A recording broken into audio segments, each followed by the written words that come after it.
Selamat pagi, saudaraku yang diberkati Tuhan. Kita kembali lagi dalam program Bertumbuh dan Berbuah. Pagi ini kita akan dikuatkan dan dituntun oleh kebenaran firman Tuhan.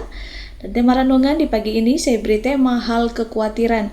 Saudara, yang membuat kita semakin terpuruk bukan karena persoalan yang terjadi, namun karena kekhawatiran kita. Jangan kita biarkan rasa khawatir itu membuat kita menjadi ketakutan. Jangan kita hidup di dalam kekhawatiran, ikatan kekhawatiran.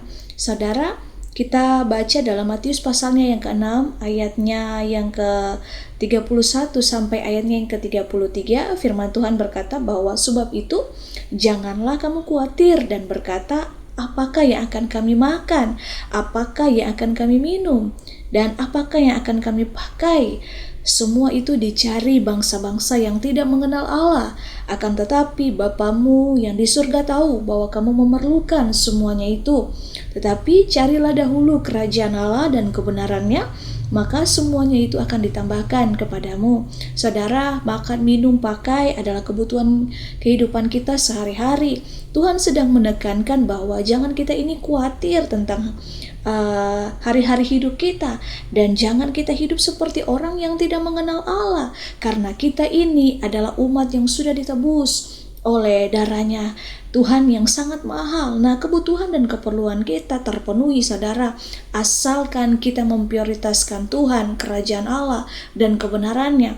Nah, sebab itu saudara dikatakan janganlah kamu khawatir akan hari esok, karena hari esok mempunyai kesusahannya sehari sendiri. Kesusahan sehari cukuplah untuk sehari. Nah, saudara, pikiran kita makin terbebani ketika kita ini hidup memikirkan hari esok, bulan depan, bahkan tahun depan. Nah, kekhawatiran dan rasa takut terjadi karena kita memikirkan hal yang sebenarnya belum terjadi, dan kita malah mengingatkan Tuhan tentang bagaimana langkah selanjutnya. Kekhawatiran ini akan menghabiskan energi kita dan membuat kita ini tidak lagi produktif, tidak lagi kreatif. Nah, apa akibat dari kekhawatiran dalam kehidupan kita? Yang pertama, itu akan membuat kita cemas, gelisah, bingung, dan bahkan kita tidak bisa tidur, saudara. Nah, yang membuat kita cemas, gelisah, bingung, dan tidak bisa tidur adalah karena kita membayangkan sesuatu hal yang belum terjadi. Kita membayangkan masalah. Setelah situasi ini terjadi beberapa saat, ternyata tidak terjadi apa-apa, kan, saudara? Nah, medan pertempuran kita adalah pikiran kita sendiri. Nah, keputusan yang salah akan membuat masalah itu akan semakin besar, saudara. Nah, jangan pernah kita membuat keputusan yang besar saat kita itu dipengaruhi juga dengan kekhawatiran. Dan yang kedua, kita tidak akan bisa fokus, saudara. Orang yang hidup dalam kekhawatiran tidak akan pernah bisa fokus dan akan menjadi orang yang temperamental, sedikit-sedikit marah, sedikit-sedikit kecewa, emosi, dan sebagainya. Dan yang berikutnya, iman tidak berfungsi dengan baik. Nah, kalau iman kita dilumpuhkan, kita tiba-tiba akan menjadi orang yang tidak memiliki kekuatan. Nah, saudara, kalau iman kita ini dilumpuhkan, kita akan menjadi orang ini yang lemah. Pikiran hati kita memiliki kekuatan yang sama, saudara. Iblis itu dia tahu bagaimana cara untuk merusak pikiran dan hati kita, sehingga kita hanya berputar-putar kepada kekhawatiran. Penyebab kekhawatiran terjadi dalam kehidupan kita yang pertama yaitu ketidakjelasan dan ketidakpastian. Tuhan mengizinkan ketidakjelasan dan ketidakpastian agar manusia itu kembali untuk mengandalkan Tuhan. Nah, fakta yang kita alami ini bisa berubah, saudara.